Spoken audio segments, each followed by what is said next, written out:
#disaster। Hello sparkles, कैसे आप सब लोग यार। आप लोग को तो पता है कि बड़ी ईद गुजरे हुए कुछ ही टाइम हुआ है और सब लोग तो बारबेक्यू ज़रूर करते हैं। तो हम लोगों ने भी बारबेक्यू करने का प्लान बनाया है, वो भी मरी में। तो आज है सैटरडे और कल हम लोग जा रहे हैं मरी में। तो अभी मम्मा किचन में इसी चीज़ के हिसाब से कुछ तो काम कर रही है। तो हम लोग अभी किचन में जाके देखते हैं कि मम्मा क्या काम कर रही हैं। तो मरी जाने के लिए हम लोगों ने बारबेक्यू जो करना था, मम्मा ने उसका गोश्त का सारा प्रोसेस करना स्टार्ट कर दिया था, जैसे चिकन को मैरिनेट करना और गोश्त को भी मैरिनेट करना। क्यों खड़ी हूँ? नहीं, ये स्कूल जाने के लिए नहीं है, वो इसलिए है क्योंकि हम लोग फाइनली कहीं बाहर घूमने जा रहे हैं। हम लोग जा रहे हैं मरी बारबेक्यू करने। इतनी छुट्टियां गुजार के फाइनली हम लोग कहीं बाहर जा रहे हैं, वो भी मरी। तो हमें तो बहुत ज़्यादा मज़ा आने वाला है, वो भी बारबेक्यू करने जा रहे हैं। ईद की बात तो हर एक पाकिस्तानी बारबेक्यू ज़रूर करता है। तो चलो जल्दी से हम लोग मरी की तरफ अपना सफ़र शुरू करते हैं। और फिर हम लोग सुबह उठ गए थे एंड रेडी हो रहे थे, और यहाँ पर हम लोगों का नाश्ता बन रहा था। और साथ के लिए हम लोगों ने बनाए थे आलू के सैंडविचेस। वैसे बताऊँ तो ये किसी ने भी नहीं खाए थे। मीनवाइल जवेरिया भी सुबह रेडी हो चुकी हुई थी। सब ट्रिप के लिए बहुत एक्साइटेड थे और हम लोग फाइनली गाड़ी में भी बैठ चुके थे और हमारा सफ़र इन ब्यूटीफुल पहाड़ों से शुरू हो चुका हुआ था। मतलब इतनी प्यारी ग्रीनरी थी और पूरे समर वेकेशन के बाद हम पहली दफ़ा कहीं बाहर जा रहे थे, तो मज़ा तो आ ही रहा था। मीनवाइल हम लोग तो आराम से बैठ के बातें करते हुए हमारी ट्रिप एंजॉय कर रहे थे और अभी तक तो सफ़र बहुत अच्छा जा रहा था। यहाँ की ग्रीनरी भी बहुत अच्छी थी और माहौल भी काफ़ी हद तक ठंडा हो चुका हुआ था। अगर आप लोगों ने मेरा पुराना कोहाला ब्रिज वाला ब्लॉग देखा है तो आप लोगों को तो पता ही होगा कि मुझे पाकिस्तान की ग्रीनरी कितनी पसंद है। हम अपनी मंजिल के करीब ही थे कि हमारी गाड़ी हो गई ख़राब। हम लोग एक रेस्टोरेंट के बाहर जाके बैठ गए थे गाड़ी के ठीक होने के इंतजार में। 1 hour later.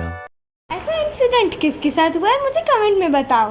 हम लोग थोड़े ही चले थे कि गाड़ी फिर खराब हो गई। 5 hours later. पूरे 5 घंटे बाद हमारी गाड़ी ठीक हुई और फिर सबका तो मुंह उतर गया था क्योंकि सारा टाइम ज़ाया हो चुका था। लेकिन मेरे दादा अब्बू ने कहा कि अगर अभी हम बारबेक्यू करने आए हैं तो करके ही जाएंगे। फिर हम सब ने वापस अपना मूड बनाया बारबेक्यू करने और फिर हम लोग निकल गए एक डेस्टिनेशन ढूंढने। फाइनली हम लोग को एक प्यारी सी जगह मिली और यहाँ पे पापा ने अंगीठी निकाली और कोयलों को तैयार करना शुरू कर दिया। यहाँ पे नीचे एक छोटा सा प्यारा सा गांव था जहाँ पे बहुत सारे घर थे और छोटे छोटे बकरे थे और बकरियाँ थी जो इधर उधर घूम रहे थे और इतना दिल कर रहा था कि हम इधर उधर जाके उनके साथ खेलें।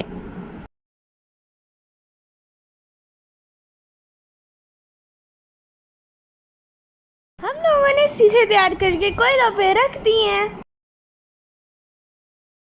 और यहाँ पर हमने डिलीशियस सी बीफ टिक्का बोटी रेडी होने के लिए रख दिया है।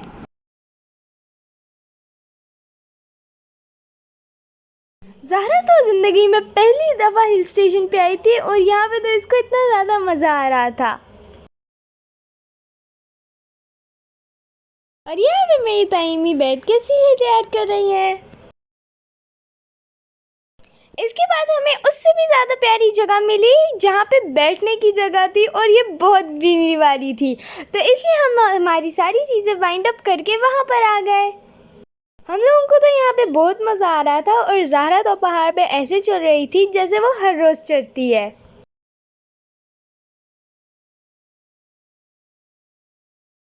वो देखो अलीशा और जवेरिया को कैसे पहाड़ी पे खेल रहे हैं, वो इसलिए क्योंकि ये जगह ही इतनी प्यारी है।